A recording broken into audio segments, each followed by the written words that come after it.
ஹேமந்த் சோரன் கைது நடவடிக்கைக்கு எதிராக அவர் தரப்பில் தாக்கல் செய்யப்பட்ட வழக்கு ஒன்றில் உச்சநீதிமன்றம் முக்கிய உத்தரவை பிறப்பித்திருக்கிறது. விவரங்களுடைய நிகரான சிறப்பு செய்தியாளர் சிஸ்ரா, அந்த வழக்கு விசாரணையின் போது நடைபெற்ற முக்கிய வாதங்கள் என்ன? உச்சநீதிமன்றம் என்ன முடிவு எடுத்திருக்காங்க?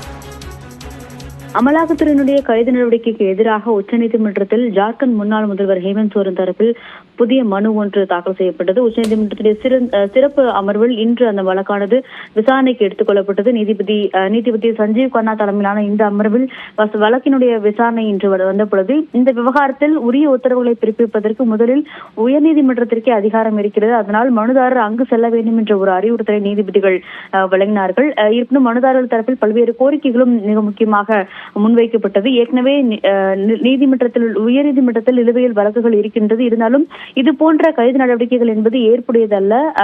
விதிகளுக்கு புறம்பாக கைது நடவடிக்கையில் அமலாக்கத்துறையானது ஈடுபட்டுள்ளது என்ற ஒரு குற்றச்சாட்டை ஹேமந்த் சோரன் தரப்பில் முன்வைத்தது. மேலும் இந்த விவகாரத்தில் முதலில் உயர்நீதிமன்றத்தை அணுகிவிட்டு அதன் பிறகு உச்சநீதிமன்றத்திற்கு வர வேண்டும் என்ற மீண்டும் ஒரு கருத்தை திட்டவட்டமாக நீதிபதிகள் தற்பொழுது தெரிவித்திருக்கிறார்கள். அதே சமயம் உச்சநீதிமன்றம் இந்த வழக்கினை தற்பொழுது விசாரணைக்கு ஏற்காது எனவும், ஆனால் உயர்நீதிமன்றத்தில் நிலுவையில் இருக்கும் வழக்கில் திருத்தம் செய்து அந்த வழக்கை உடனடியாக விசாரிப்பதற்கான ஒரு உத்தரவை தற்பொழுது உச்சநீதிமன்றமானது வழங்கியிருக்கிறது.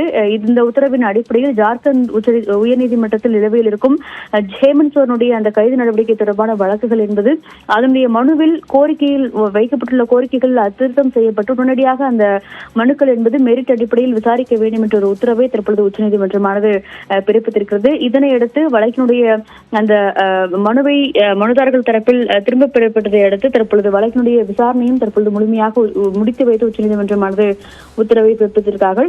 குறிப்பாக ஹேமந்த் சோரன் தரப்பானது உயர்நீதிமன்றத்தினுடைய மனுவை திருத்தம் செய்வதற்கு அமலாக்கத்துறை சார்பாக கடுமையான எதிர்ப்புகள் என்பது முன்வைக்கப்பட்டது. ஆனால் அதனை உச்சநீதிமன்றமானது ஏற்க மறுத்துவிட்டது. ஒவ்வொருவரும் அவர்களுக்கான அந்த மனுவில் திருத்தம் செய்வதற்கான அனுமதி என்பது சட்டத்தின் அடிப்படையில் உள்ளது. அதனை மறுப்பதற்கு யாருக்கும் உரிமை கிடையாது என்ற ஒரு கருத்தை நீதிபதிகள் கூறி தற்பொழுது வழக்கினுடைய விசாரணையை இங்கு முடித்து வைத்திருக்கிறார்கள். அடுத்த உரிய காலத்தில் அந்த அவருடைய கோரிக்கை அடிப்படையில் மெரிட் அடிப்படையில் வழக்கினை விசாரித்து உயர்நீதிமன்றமானது உத்தரவை பிறப்பிக்க வேண்டும் என்ற ஒரு அறிவுறுத்தலையும் தற்போது நீதிபதிகள் ஜார்க்கண்ட் உயர்நீதிமன்றத்திற்கு வழங்கியிருக்கிறார்கள். தேவா, உங்களுடைய விரிவான தகவலுக்கு நன்றி சுசித்ரா.